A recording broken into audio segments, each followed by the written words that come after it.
بفات إلى حضرة النبي محمد صلى الله عليه وسلم وآله أصحابه وأزواجه وذريته وأهل بيته الطيبين الطاهرين وأصحاب الأكرمين المخلدين وأزواجه الطاهرات أمهات المؤمنين التابعين لهم بإحسان إلى يوم الدين ثم خصوصا إلى روح الإمام ابن حجر العسقلاني رحمه الله نفعنا به وبعلومه دارين آمين. الفاتحة. أعوذ بالله من الشيطان الرجيم. بسم الله الرحمن الرحيم. الحمد لله رب العالمين الرحمن الرحيم مالك يوم الدين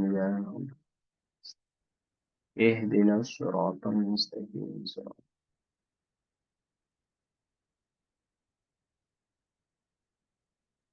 الحمد لله رب العالمين والصلاة والسلام على أشرف الأنبياء والمرسلين سيدنا محمد وعلى آله وصحبه أجمعين. أما بعد.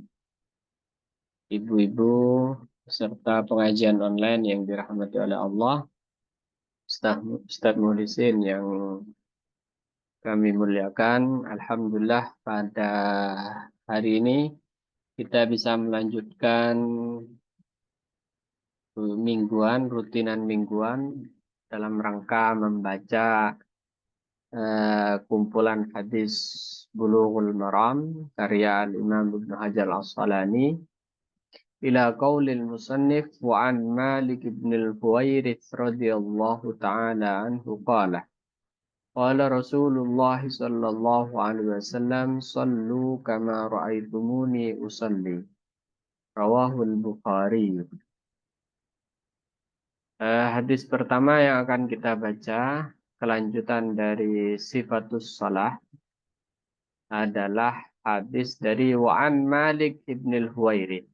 Diriwayatkan dari Malik ibn al-Huwairith radhiyallahu anhu. Ini salah satu hadis yang sangat masyhur ya.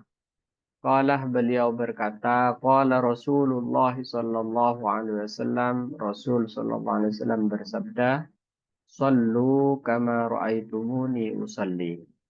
Salatlah kalian kama ra'aitumuni usalli, sebagaimana kalian melihatku salat. Rawahul Bukhari. Hadis ini diriwayatkan oleh Imam Al-Bukhari. Nah, hadis ini menegaskan satu hal, bahwa dalam perihal ibadah kita harus meniru Rasulullah Shallallahu Alaihi Wasallam. Tidak nambahi juga tidak mengurangi.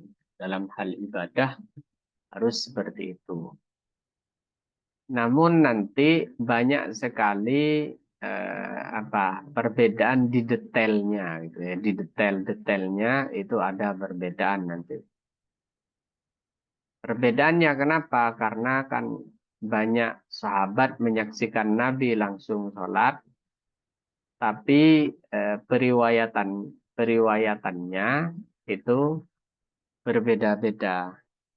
Semisal yang paling sering saya sebutkan, Nabi sholat setelah takbiratul ihram itu tangannya di bawah dada, apa di pusar, apa di atas dada, apa dilepas ke bawah gitu saja. Ini kan perbedaan-perbedaan detail, gitu ya. Tapi tidak kemudian ngarang-ngarang gitu.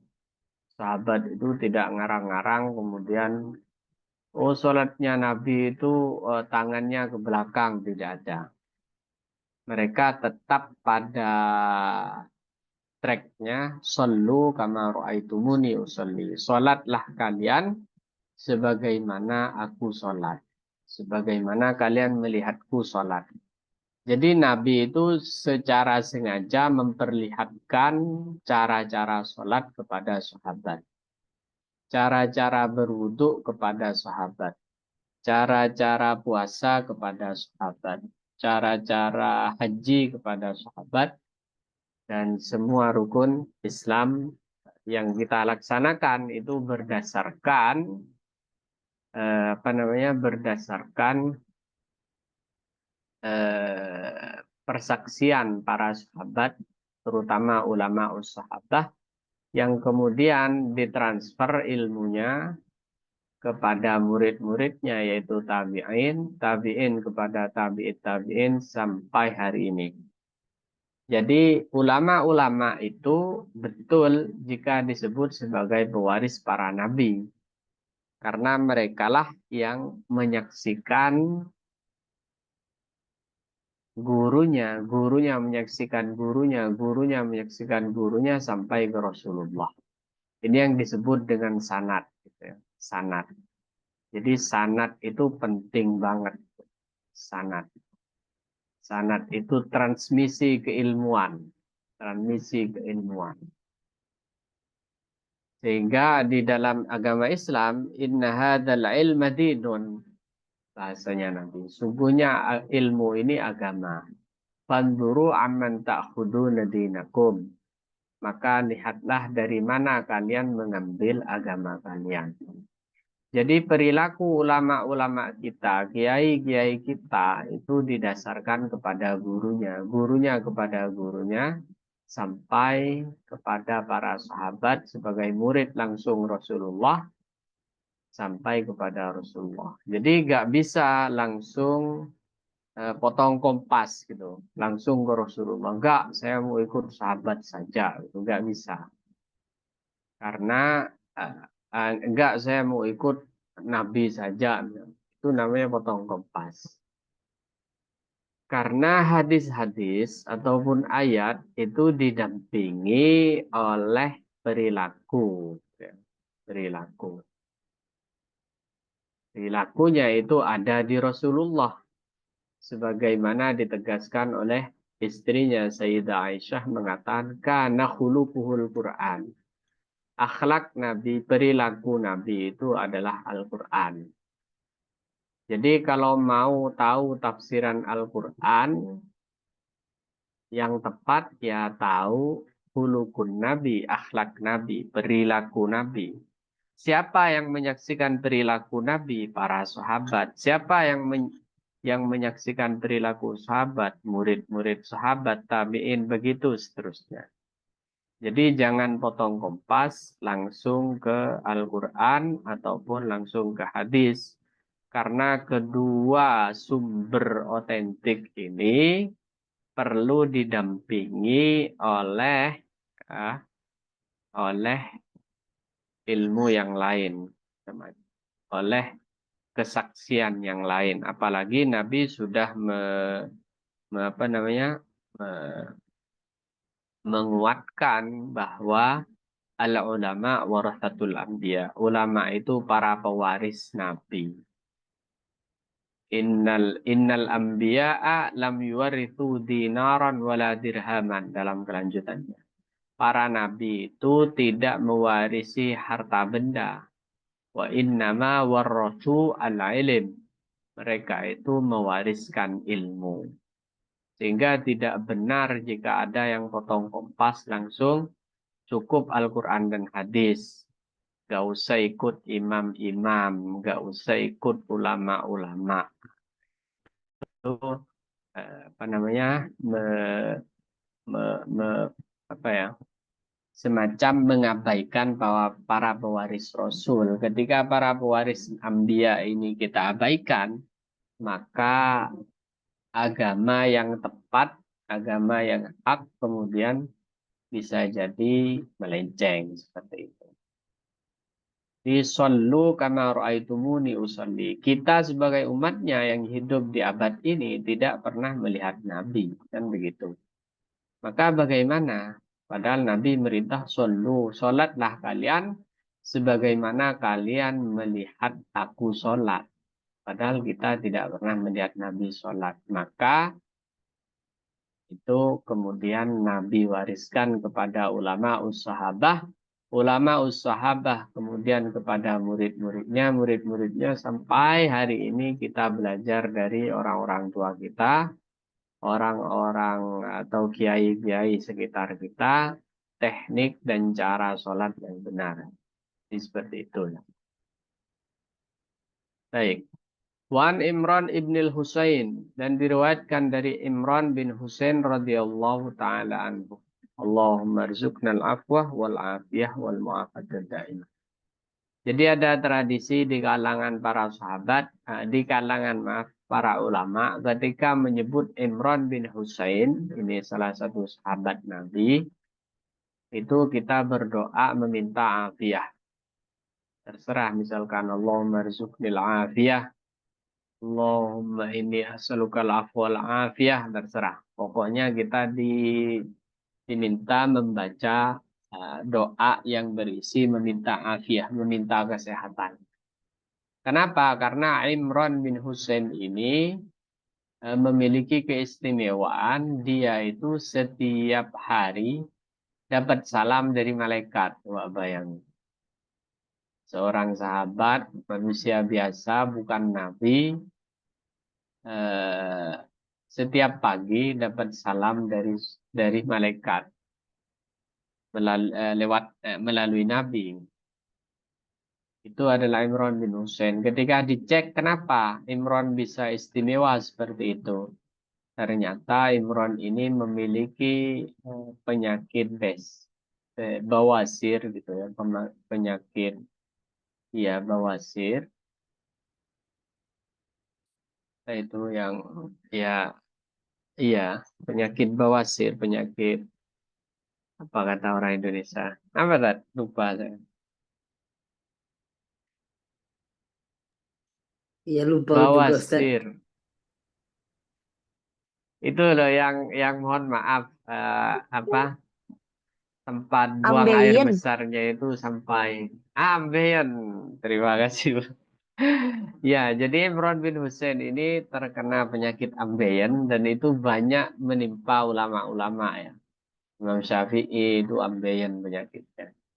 Karena kebanyakan duduk, terutama yang hafid Quran seperti seperti Ustadz Muhlisin ini hati-hati. Jangan terlalu banyak duduk gitu karena murojaah misalnya. Kiai-kiai, ustadz-ustadz itu banyak kena ambeien. Nah, Imran bin Husain ini tipe sahabat yang terkena penyakit dan dia bersabar tidak pernah ngeluh. Ini tingkatan istimewa ini orang sakit gak ngeluh itu istimewa. Padahal ngeluh itu ibadah sebenarnya. Kita sakit kemudian mengatakan itu udah hasanah, tertulis satu kebaikan. Apalagi kita sakit kemudian mengeluh Allah kayak gitu, itu pahala itu. Nah, tapi ada tingkatan para wali Allah, para kekasih Allah itu nggak ngeluh dan ridho dengan penyakit yang menimpa dia. Nah, itu Imran bin Husain seperti itu. Sampai kemudian pernah dia itu tidak kuat gitu ya, tidak kuat kemudian macam mengeluh gitu ke Nabi dan akhirnya malaikat gak ngirim salam hari itu. Nah, itu Imran bin Husain ya. Imran bin Husain salah satu sahabat Nabi yang sabar dengan penyakitnya. Imam Syafi'i kabarnya juga mohon maaf ambeien itu sampai keluar darah gitu ya. Keluar darah. Di zaman dulu kan tidak secanggih sekarang. Belum ada operasi atau belum ada apa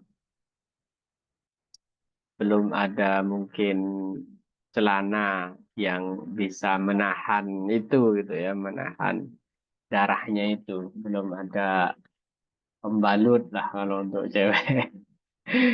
Nah, itu Imam Syafi'i sering katanya kelihatan di apa di baju belakangnya itu ada darah. Qala liyan Nabi sallallahu kata Imran bin Husain berkata qala liyan Nabi sallallahu alaihi wasallam. Nabi bersabda padaku, "Shalli qa'iman." Salatlah engkau qa'iman dalam keadaan berdiri. Ini pas ya, karena Imran bin Husain orang yang sering sakit gitu kan, berarti. Jadi orang sakit itu ibadahnya adalah bersabar. Orang sakit ibadahnya adalah bersabar. Kalau mau naik kelas, ridho. Ridho itu di atas sabar. Ridho itu di atas sabar. Jadi Imran bin Husain itu dapat perintah dari Nabi sholli qa'iman. Seperti yang saya terangkan di minggu kemarin, jika perintah atau khitab, ucapan Nabi mengarah ke satu tokoh, satu orang, itu yang dimaksud adalah semua umatnya. Kecuali ada khususiyah, ada memang ketertentuan bagi orang tersebut. Nah, di sini memang mukhatabnya Imran bin Husain. Sholli qa'iman kata Nabi. Salatlah engkau Imran bin Husain qa'iman dalam keadaan berdiri. Selama mampu berdiri, maka wajib berdiri. Jadi sholat itu di antara apa? Di antara kewajibannya adalah sholat berdiri, bukan duduk. Nah, ini fitnah akhir zaman ya, yang harus kita waspadai dan kita ingat bahwa sekarang ini kalau umroh atau haji itu banyak orang sholat gitu ya. Dia bawa bawa kursi lipat gitu, kursi lipat. Mampu dia jalan dari rumah itu mampu menuju ke Masjidil Haram. Tapi nyampe di Masjidil Haram dia buka kursi lipatnya kemudian sholat duduk. Itu tidak sah yang seperti itu. Gak tahu siapa yang membolehkan itu. Ini kemudian menyebar gitu ya, terutama di kalangan Melayu, di Indonesia, di Malaysia mungkin, bahwa perilaku orang Arab yang nggak pernah ngaji itu, kan ada juga orang Arab nggak ngaji-ngaji, yang nggak pernah tahu dan nggak pernah berguru itu kemudian dijadikan pembenar oleh jamaah Indonesia ataupun Malaysia, oh, itu loh boleh gitu. Jadi meskipun dari rumah berjalan kemudian sholat duduk ya boleh gitu. Jadi untuk sholat fardu tidak boleh ya. Sholat wajib yang 5 waktu itu tidak boleh duduk selama masih mampu berdiri. Selama masih mampu berdiri itu tidak boleh duduk. Kalau sholat sunnah boleh.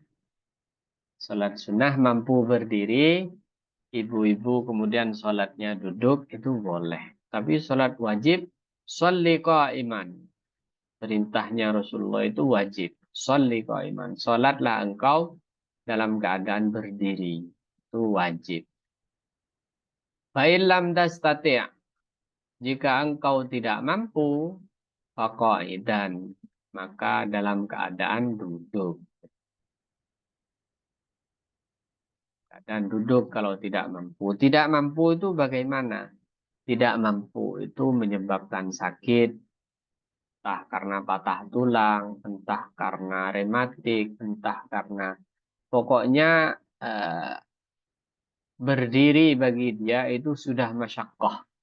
Masyakoh itu kerumitan yang menyiksa, ya. Kerumitan yang benar-benar menyiksa. Atau kata dokternya, kamu kalau sholat berdiri akan tambah parah. Itu boleh duduk kayak gitu ya. Jangan meniru orang-orang Arab, mohon maaf ini saya ulang lagi, jangan meniru orang-orang yang di Arab, baik di Masjidil Haram, di Masjid Nabawi, atau di Mesir itu banyak itu. Jadi mereka dari rumah jalan normal gitu ya, dengan body dengan obesitasnya gitu ya, karena orang Arab itu obesitas tertinggi katanya setelah Amerika. Amerika tertinggi kalau nggak salah begitu laporannya. Nanti Bu Nur Hajar bisa uh, mengklarifikasi ini gitu ya. Apa benar Amerika yang tertinggi obesitas ataukah Arab? Yang jelas Arab itu termasuk obesitas tertinggi. sehingga mereka mungkin berdiri lama itu memang berat, tapi dia sanggup jalan kok dari rumah. Tiba-tiba membuka kursi lipatnya, kemudian sholat duduk dengan santainya.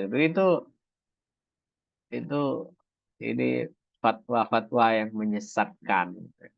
Di antara fatwa-fatwa yang menyesatkan, seperti yang sering kita ulang di sini, itu mirip seperti fatwa bahwa kaos kaki itu sama dengan khuf, bahwa kaos kaki sama dengan khuf, itu fatwa yang menyesatkan. Kemudian bahwa kalau sudah azan dan di tangan kita masih ada makanan, selesaikan saja, makan terus, itu juga fatwa-fatwa menyesatkan. Ada beberapa fatwa syaddah namanya.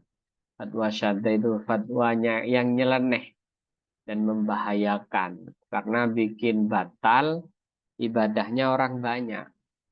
Fa'ilam tastati, maka kalau tidak mampu duduk, fa'ala jambin, maka sholat ala jambin miring. Miring ke kanan. Jadi kepala ke utara, kemudian sholatnya ya miring. Kalau di Indonesia ke utara. Ke utara. Nah, kemudian kalau tidak mampu itu, maka kepalanya di timur kalau di Indonesia. Jadi kakinya ke barat. Kalau tidak mampu itu, maka fa'aumi. Nanti ada. Fa'aumi ima'an. Rawahul Bukhari, hadis ini diriwayatkan oleh Imam Al-Bukhari. Wa an Jabirin, dan diriwayatkan dari Sayyidina Jabir ibni Abdullah radhiyallahu ta'ala anhu, anna Nabi sallallahu alaihi wasallam, bahwa Nabi sallallahu alaihi wasallam qala, beliau berkata, bersabda limaridin pada orang yang sakit. Shalla, di mana orang yang sakit itu sholat ala wisadatin, atas bantal.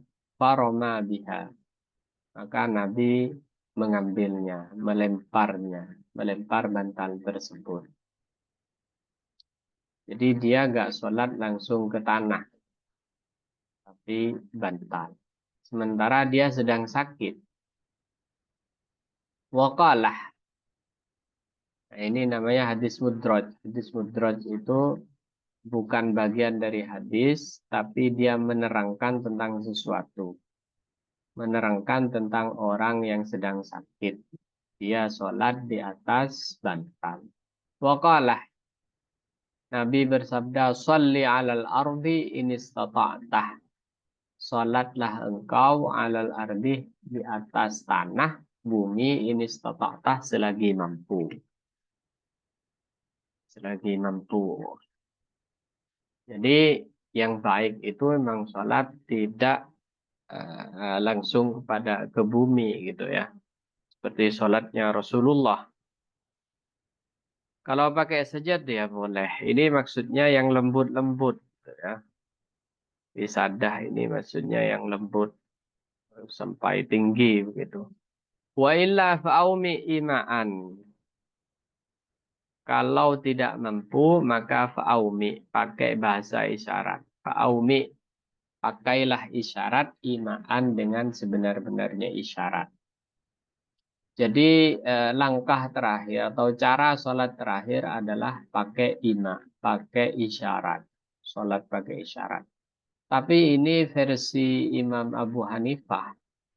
Gak mungkin katanya. Sholat pakai bahasa isyarat itu sudah tidak mungkin. Itu berarti penyakitnya sudah sangat parah. Penyakitnya sudah sangat parah. Jadi hanya di Imam Syafi'i yang mengatakan bahwa setelah tidak mampu sholat dengan kepala di timur dengan bantal yang tinggi, maka pakai bahasa isyarat, pakai ketipak mata atau pakai ini kepala, itu aumi ima'an. Kalau kata Imam Abu Hanifah gak mungkin itu. Sholat apa penyakitnya udah sangat parah itu. Kalau bagaimana dia akan sholat memakai bahasa isyarat tersebut. Waj'al sujudakah dan jadikanlah sujudakah sujudmu akhfat itu lebih rendah min ruku'ikah dari rukukmu. Rawahul Baihaqi, hadis ini diriwayatkan oleh Imam Al-Baihaqi bisa nadin qawiyin dengan sanad yang kuat walakin tetapi sahaha Abu Hatim waqtahu. Menurut Imam Abu Hatim ini termasuk hadis mauquf. Jadi isyaratnya adalah sujud lebih rendah dari ruku. Itu bahasa isyarat. Nah, ini juga menegaskan satu hal ya, bahwa sholat itu satu-satunya ibadah yang tidak bisa ditunda, satu-satunya ibadah yang kewajibannya itu nggak pandang situasi dan kondisi. Bahkan tatkala sakit pun seseorang masih wajib sholat, gitu ya. Masih wajib sholat. Kalau ibadah yang lain masih bisa ditawar. Sakit ya jangan puasa dulu. Seperti itu. Tapi untuk sholat itu tidak. Dan ini seperti yang saya singgung dulu, sholat itu satu-satunya rukun Islam yang diwajibkan di langit. Sementara yang lain diwajibkan di bumi. Bahkan ada sholat namanya sholatul khawf atau sholat syiddatul khawf. Sholat syiddatul khawf itu sholat di kala perang berkecamuk. Gitu. Perang berkecamuk itu benar-benar apa ya, genting gitu suasananya. Dan sholat masih nggak bisa ditawar seperti itu. Baik, itu mungkin untuk pembacaan pertama. Silahkan yang mau bertanya atau berdiskusi tentang 3 hadis yang sudah kita baca, gitu ya, berkaitan dengan sholat, di mana sholat harus berdiri, di mana sholat harus sesuai dengan eh, sholatnya Nabi, seperti itu. Monggo ibu-ibu mungkin ada yang mau ditanyakan.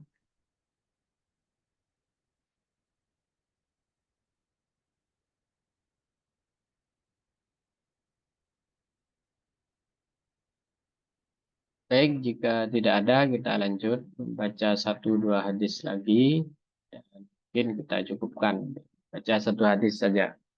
Bab sujud sahwi wa ghairih. Bab menerangkan tentang sujud sahwi, sujud karena lupa wa ghairihi dan selainnya lupa. Selainnya lupa apa? Kayak nambah. Tapi nambah lupa juga ya. Wan Abdullah bin Buhainah. Dan diriwayatkan dari Abdullah bin Buhainah radhiyallahu anhu. Anna Nabiya sallallahu alaihi wasallam shalla bihimudz zuhrah. Bahwa Nabi sallallahu alaihi wasallam salat beserta sahabat salat zuhur. Faqama fi rak'atainil ulayaini. Nabi berdiri alias menyelesaikan fi rak'atainil ulayaini dari rakaat pertama. 2 rakaat pertama. Jadi dapat 2 rakaat. Nabi itu salam. Walam yajlis. Dan Nabi tidak duduk. Oh maaf, bukan salam. Tapi Nabi tidak tasyahud di sini ya. Tidak baca tahiyat awal. Tidak tasyahud awal. Walam yajlis. Jadi Nabi lam yajlis. Tidak baca tasyahud awal. Faqaman nasu ma'ahu, maka orang-orang ikut berdiri bersama Nabi. Jadi menuju ke rakaat ketiga, berarti begitu Nabi ya. Menuju ke rakaat ketiga. Hatta idza qada sholata, sehingga ketika sholat selesai, wantadharan nasu, makmum menunggu taslimahu, salamnya Nabi. Jadi ketika sudah 4 rakaat, sahabat ini nunggu Nabi salam. Ternyata Nabi kabbar. Beliau membaca takbir. Allahu Akbar. Wahwa Nabi dalam keadaan jalisun. Wasajada sajadataini. Kemudian Nabi sujud 2 kali sujudan. Qabla yusallimah, sebelum beliau salam. Thumma salamah, kemudian beliau salam. Akhrajahu sab'ah. Hadis ini diriwayatkan oleh 7 imam. Bukhari, Muslim, Abu Daud, Tirmidzi, seperti urutan yang lalu. Wa hadza lafdzul Bukhari, dan ini lafaz yang dipakai Imam Bukhari. Wa fi riwayatin li Muslimin, dalam sebuah riwayat dari Imam Muslim, yukabbir fi kulli sajadatin wa huwa jalis. Nabi membaca takbir dalam setiap sujudnya wa huwa jalis. Nabi dalam keadaan sujud. Duduk, wasajad dan nasuh, dan manusia atau makmum ikut sujud bersama Nabi. Maka namanya si minal julus, sesuai tempat dia lupa. Karena manas ya minal julus. Nah, dalam redaksi hadis ini, Nabi sholat zuhur.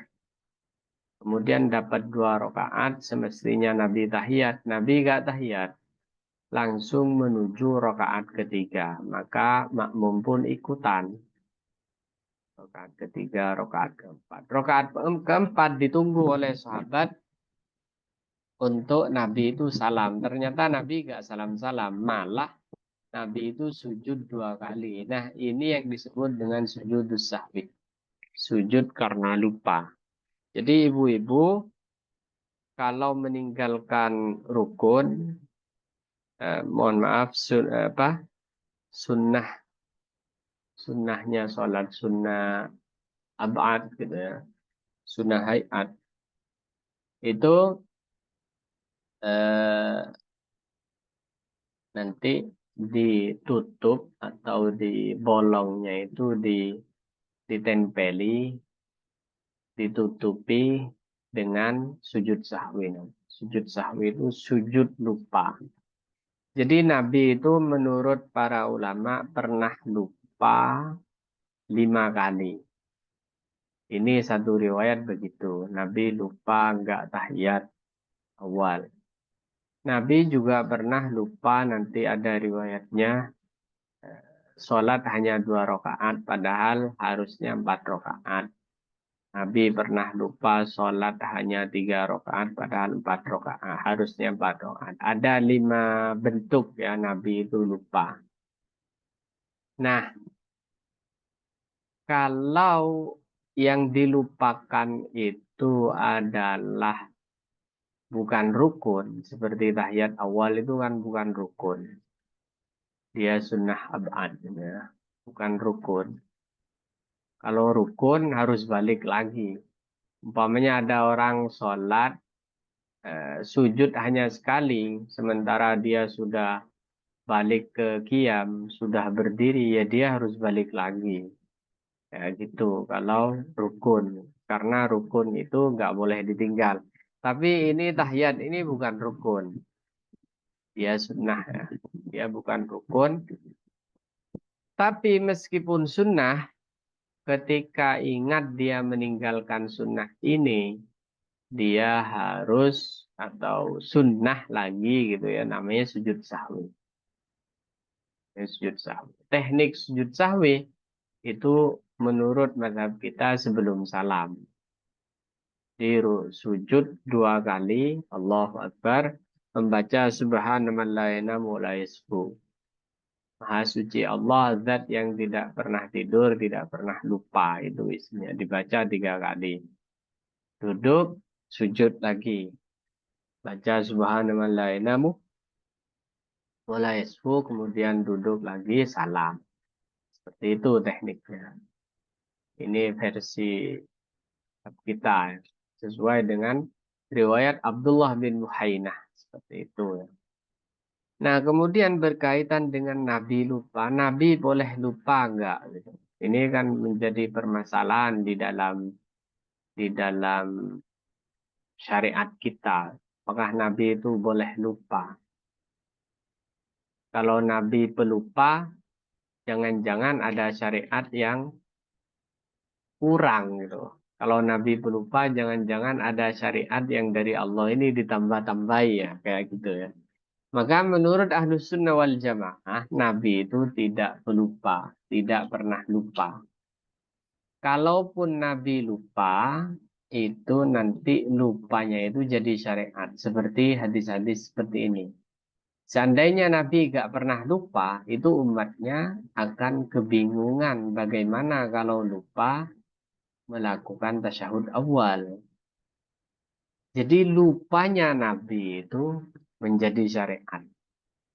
Kayak ada hadis masyhur banget dari Nabi, beliau bilang, Inni la ansa walakin unassa li usyarri' begitu.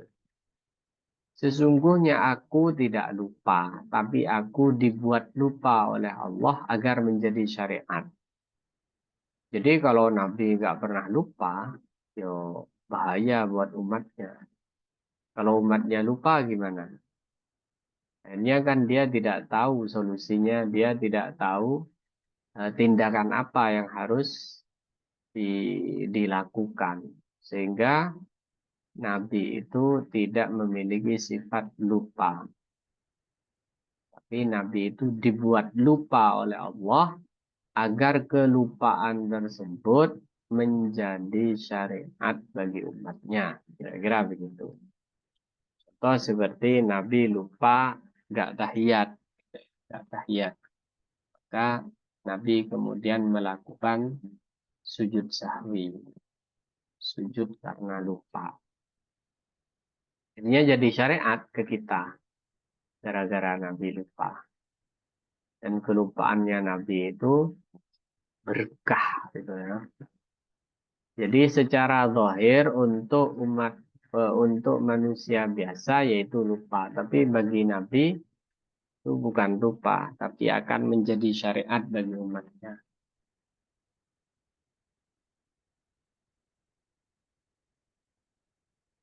Mungkin ini yang bisa kita baca untuk malam ini. Barangkali ada di antara ibu-ibu yang mau menanyakan terkait dengan tema yang sedang kita bahas, dipersilahkan sebelum kita tutup. Assalamualaikum Ustadz. Ya, waalaikumsalam. Izin Enggak. bertanya. Jadi kalau misalnya sujud sahwi itu kan untuk sunnah yang ditinggalkan, bukan rukun yang Ya, ditinggalkan, Ustadz. Terus kalau misalnya rukun harus balik lagi. Tapi gimana kalau misalnya kita melupakan sebuah rukun, misalnya su sujud itu kan sujud 2 kali itu kan rukun ya Ustadz ya. rukun. Sujud 2 kali dalam misalnya Iya, perasaan rukun. pas perasaan waktu rokaat kedua itu kayaknya sujudnya satu kali gitu. Tapi baru ingetnya tuh di rokaat keempat. Gimana caranya kita balik lagi dari rokaat keempat ke rokaat kedua gitu? Oh iya. Kalau sudah di rokaat keempat, maka tinggal nambah 1 rokaat. Berdiri setelah salam itu ya. Kok kayaknya saya tadi bolong gitu. Jadi itu dianggapnya rokaat yang lupa sujud itu ya tidak sah gitu, alias tidak dianggap sehingga dia harus menambah 1 rokaat lagi. Seperti itu. Oh, berarti menambah satu Kecuali rokaat kalau berarti ingat, iya. Afan, berarti Kecuali menambah kalau satu ingatnya rokaatnya di saat berdiri. oh di saat berdiri Iya, maksudnya setelah salam. setelah satu rakaat berdiri. Berarti dia baca Fatihah berikut juga dengan surah gitu kan? Satu surat. Iya, lengkap, lengkap. Oh, Seperti mah enggak harus. Surat itu kan sunnah, enggak harus. Walaupun itu posisinya di akhir gitu, sementara kita lupanya di tasyahud awal itu kan berarti rokaat kedua ya enggak harus baca surat. Seperti itu. Ya sudah berdiri aja setelah salam, nambah 1 rakaat, salam lagi, sudah selesai. Nah, yang di hadis ini Nabi kan ingatnya itu, mohon maaf, apa? Yang saya terangkan tadi, dia harus balik itu ketika ingat di qiyam. Jadi dia sudah mau menuju rakaat ketiga, oh, kok saya kurang satu, sujudnya, balik aja. Kalau pertanyaan Mbak Nida tadi kan ingatnya setelah mau selesai kan, bener gitu ya? Afwan, Afwan Ustadz, Rasulullah itu di rokaat kedua menuju rokaat ketiga. Iya, tapi ini bukan rukun. Dia Rasulullah ini eh, apa lupanya nggak tahiyat. Kalau yang saya contohkan tadi kan kalau rukun.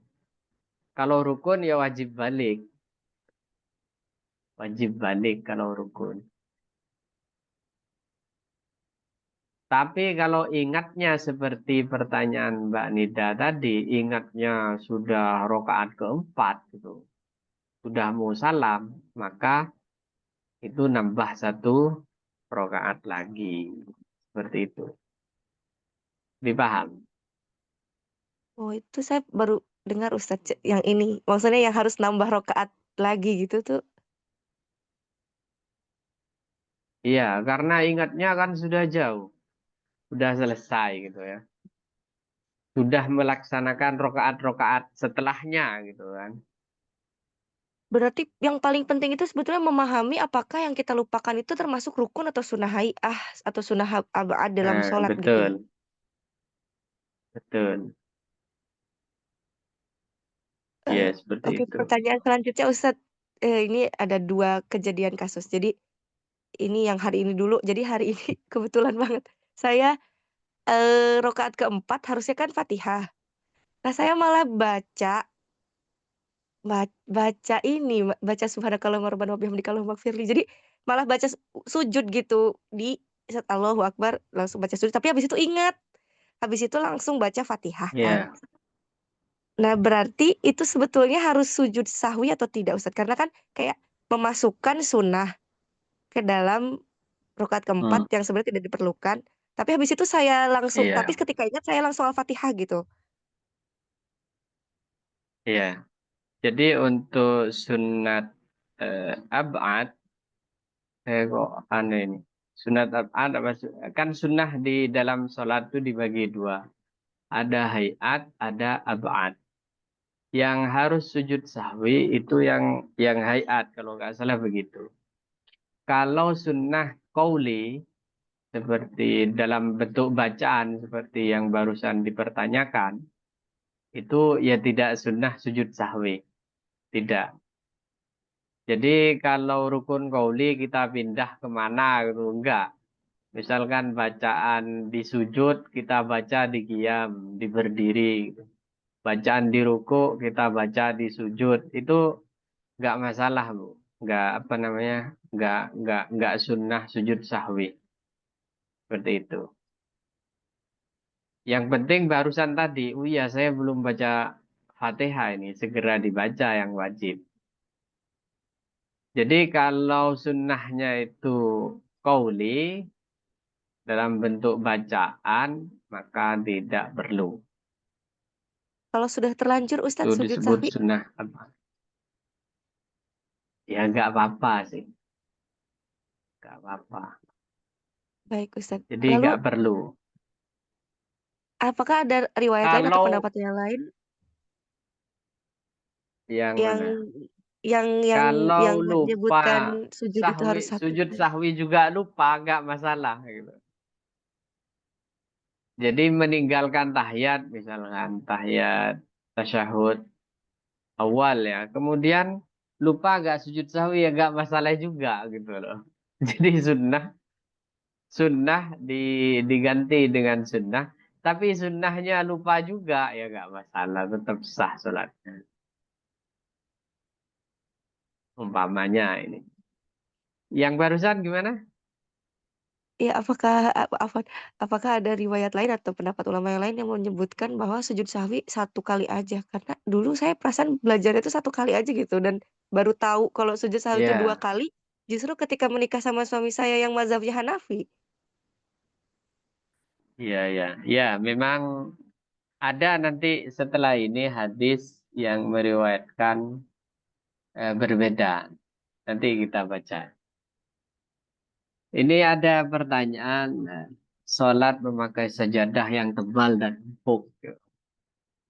Nah, sholat itu memang yang baik ya meniru Nabi gitu ya. Kemudian semakin berkembang, masjid-masjid semakin mewah, kemudian permadani semakin tebal gitu ya. Tapi jamaah semakin semakin sepi gitu. Itu fenomena akhir zaman. Artinya hadis tadi di mana Nabi membuang orang sakit yang memakai apa? Memakai bantal yang empuk itu di syarahnya di dalam komentar hadis ini dikatakan karena bantalnya terlalu tinggi. Jadi bantalnya itu sampai eh, sampai kepala ini seakan-akan lurus dengan bokong. Kan di antara syarat sahnya sujud itu kan kepala harus lebih rendah dari bokong. Itu kata ulama yang mengomentari hadis ini. Artinya kita memakai yang tebal-tebal, permadani dan yang lainnya itu khilafus sunnah.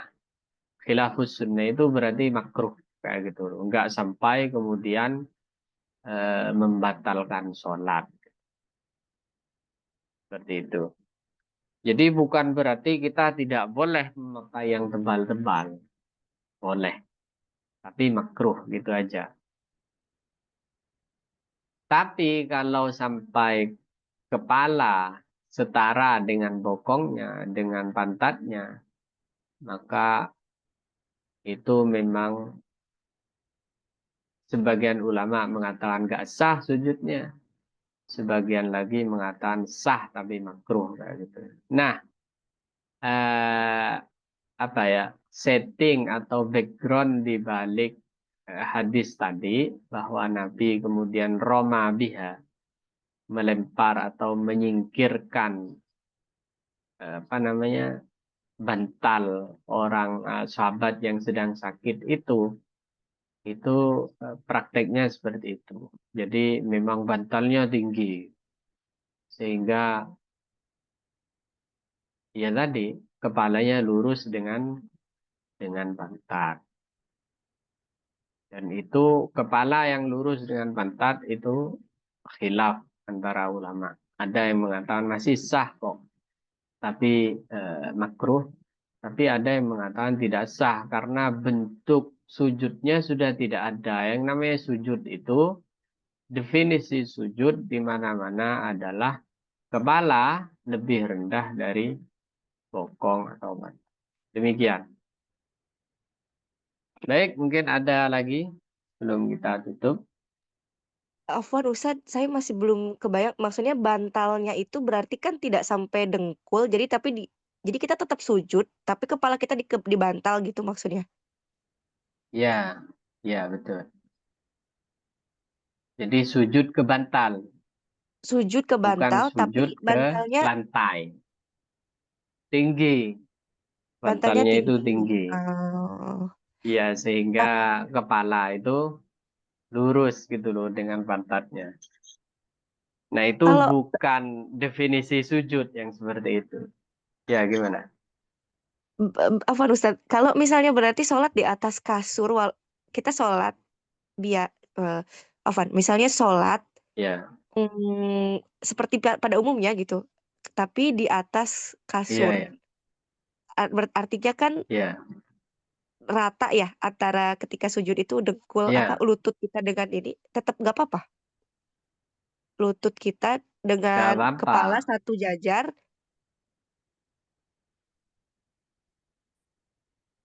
Lutut dengan kepala. Ini bukan dengan lutut yang dipermasalahkan tadi. Dengan maaf pantat. Iya, berarti maksud Jadi saya kalau saking misalnya tingginya bantal itu. Iya, gimana? maksud saya berarti kalau misal di atas kasur gitu Ustadz gak apa-apa kan sholat di atas Nggak kasur tapi masalah, berdiri. nggak masalah. Oh, Iya, oke oke. tidak masalah. Yang dipermasalahkan ya tadi. Walaupun tetap yang lebih baik sholat itu alal arat, gitu kan bahasanya hadis barusan. Sholat ke atas lantai atau ke atas bumi bahasanya Nabi. Sementara riwayat yang menyebutkan bahwa Nabi mengambil bantal sahabat yang sedang sakit yang dibuat sholat itu karena bantalnya terlalu tinggi. Seperti itu cara menafsirkannya.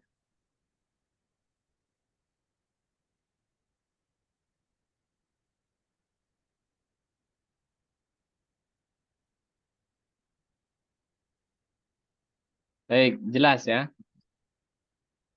Bu Rida, kita cukupkan. Iya baik Kalau Ustadz masih ada jazakumullah. lagi, monggo.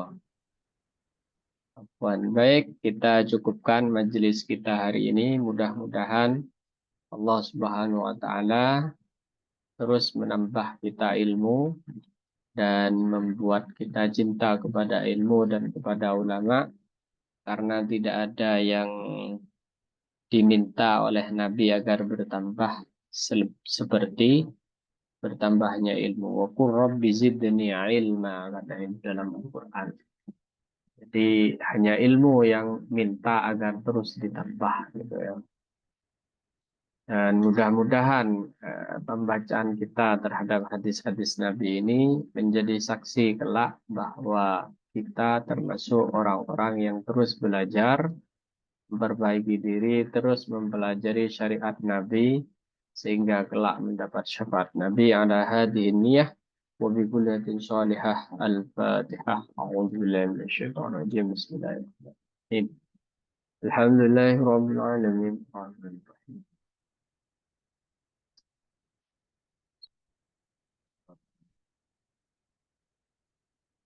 بسم الله الرحمن الرحيم. الحمد لله رب العالمين. الحمد لله رب المجد يا ربنا لك الحمد وما ينبغي لجلال وجهه وعظيم سلطانك.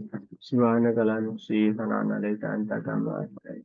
اللهم صل على سيدنا محمد الفاتح لما أغلق والخاتم لما سبق ناصر الحق بالحق والهادي إلى صراط المستقيم وعلى آله وصحبه وسلم.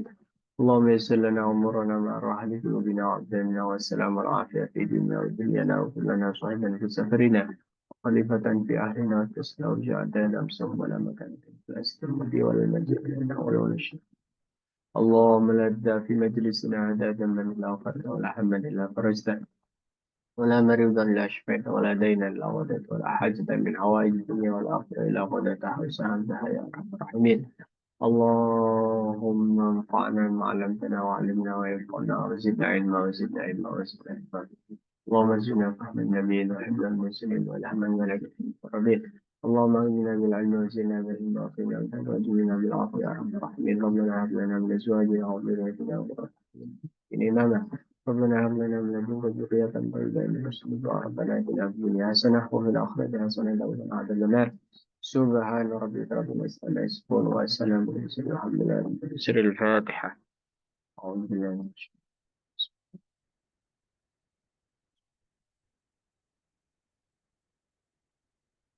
Baik, kiranya cukup. Kurang lebihnya mohon maaf jika ada salah kata. Assalamualaikum warahmatullahi wabarakatuh. Waalaikumsalam warahmatullahi wabarakatuh. Jazakumullah khairan Ustadz. Wan.